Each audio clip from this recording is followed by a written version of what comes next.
Haba ng pila dun sa ano ah. Ano kayang pila yan? Pagkain siguro. Pwede kaya pumila tayo. Kaso matatanda eh. Matatanda na. Kaya naman yung mga residente siguro yan. Ano? Ay libre. May libre food sila dito. Mga matatanda. Ano? Libre ba o may bayad? Siguro mayroon. Kalahati. Mga 50% siguro. Mga ganun no. Mura. Mura. Swerte yung matatanda dito sa Macau. Alaga sila ng gobyerno. Bagay, Macau is napakalit lang na bansa. Hindi pa nga ata to bansa eh. Parang lugar, country na siguro. Country na. Pero hindi pa sila ano. Hindi pa sila katulad ng ano yun. Kasi yung pera nila dito is wala pang ano eh. Wala pang value. Mapapalitan lang yung pera nila dito lang sa Macau. Hindi sila pwede sa ano. Yung pera mo, example, MOP. Dalhin mo sa Hong Kong, hindi mapalitan. Kaya dalawa yung pera nila dito eh sa Macau eh. HKD tsaka MOP. Example, pupunta ka ng Hong Kong, kailangan mo muna magpapalit ng HKD dito yung MOP mo. Example, uwi ka ng Pilipinas. Hindi mo na pwede dalhin yun yung MOP mo sa Pilipinas kasi walang kwenta yan. Kahit saan ka money changer, hindi na papalitan yung MOP. Kaya kailangan mo palitan yun ng HKD. Hello guys, it's me again, Kamutika TV. Napunta na tayo sa ano eh. Punta tayo kung saan saan. And sa mga hindi pa nakapag-subscribe, subscribe na. And welcome kayo guys.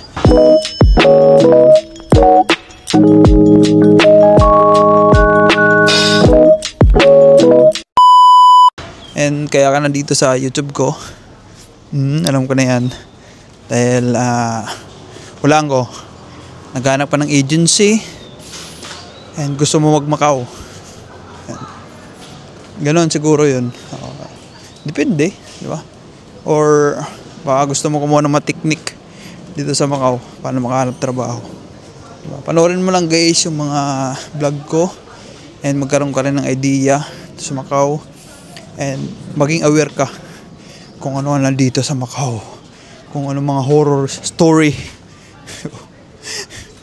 Diba? Dapat mo malaman yan. Kasi mamaya, isa ka na sa mga naging bangungot. Diba? Na dapat kang magising. Ganon guys, ganon dapat. Ayan guys, shoutout sa mga mandirigma dito sa Macau. And shoutout sa mga karating lang. Ayan, umpisa na kayo. Hindi yung porkit. Meron kasi yung mga ano dito guys. Meron kasi mga mandirigma dito na kung kailan paubos ng visa, saka nagpupursige. Wag nyo na antayin kasi. Dapat first day pa lang, second day, third day, sa isang linggo, buhos ng lahat. Diba? Wag na, diskarte na kayo. Hindi kung kailan paubos ng visa, saka kayo mangangarag. Dapat maaga pa lang, mangarag na kayo. Isipin nyo lagi na paubos ng visa nyo para magpursige kayo. Ganon mga diskarte dito. Diba? Tsaka mag-apply kayo dun sa mga agency. Kung gusto nyo makamura, diba? Gusto nyo ng legit, hindi kayo basta-basta maano dun, scam. Huwag na kayo duman-duman sa mga kung saan-saan pa. Huwag na kayo duman sa mga fixer. Tapos, pag malaki, mag-ano kayo, re-reklamo, kasalanan mo yan eh. Diba? Guys, huwag kayong dumaan sa mga ganun bagay and walang kasiguraduhan yan. Dapat pag pumasok ka sa ganyang sitwasyon is prepared ka kung anong mangyari. May scam hindi. Kung hindi man is swerte. Kung may scam ka man, handa ka. Diba? Para ano eh, in case na magka-scaman man is chill ka lang, hindi ka ma-stress. Ganon. And ayan na, kaya mo yan. Huwag ka mawalan ng pag-asa pag nandito ka sa Macau. And lahat naman nakakahanap ng trabaho dito. Huwag ka lang mawalan ng pag-asa. Diba? Kaya yung mga ayan, shoutout sa mga ano.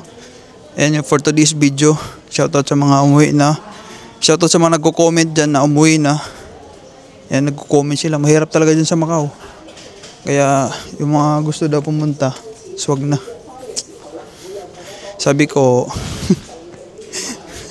mayroon talaga kasi umuwi ka di ba? Nahirapan ka na eh. O, di ba? Alam nyo guys, matuto pag di na kayo pumunta dito, nag-uwian na kayo. Yung matutuwa yung mga naiwan dito. Alam nyo bakit? Magkakaroon na sila ng chance. Kumbaga, mabawasan sila ng tinik.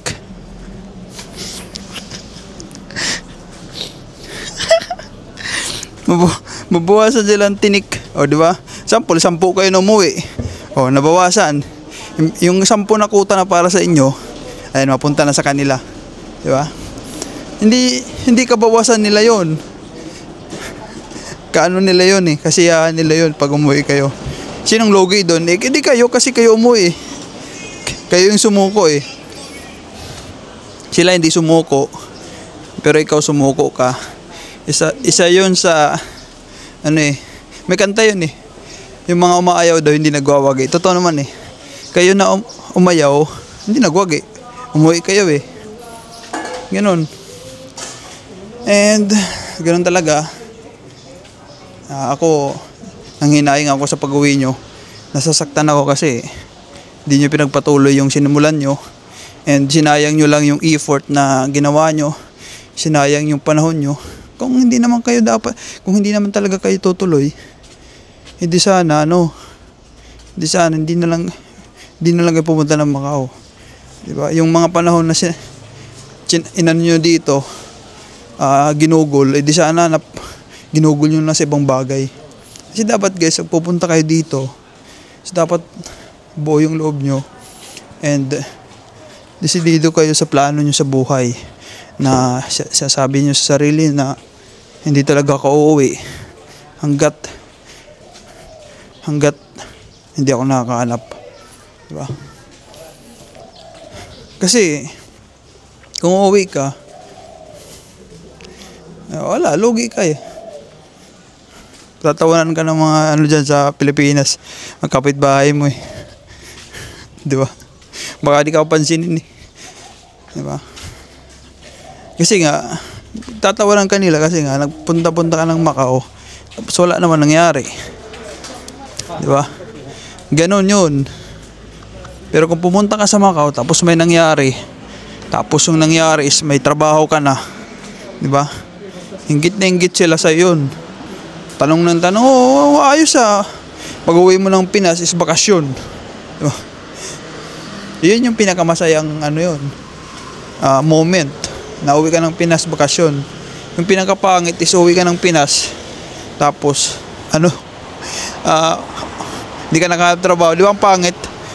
Tapos pag tinanong ka, kumusta yung pag-Macau mo? Ay wala, hindi nakahanap eh. Ay wala. Pangit yung kwento. Hindi interesting, di ba?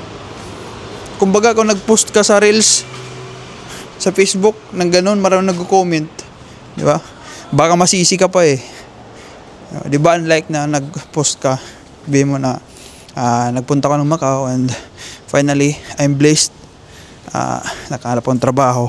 Ang dami magko-comment, sasabihin yan, idol, anong ginawa mo, di ba? Naging sikat ka pa. And guys, pero okay lang yan.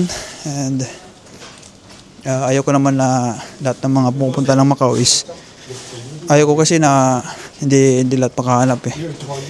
Wala tayong magawa eh. Hindi naman ako dito may-ari ng agency na makapagbigay ng trabaho. Sa akin lang is bigyan kayo ng information and motivation and guidelines and awareness dito sa Macau.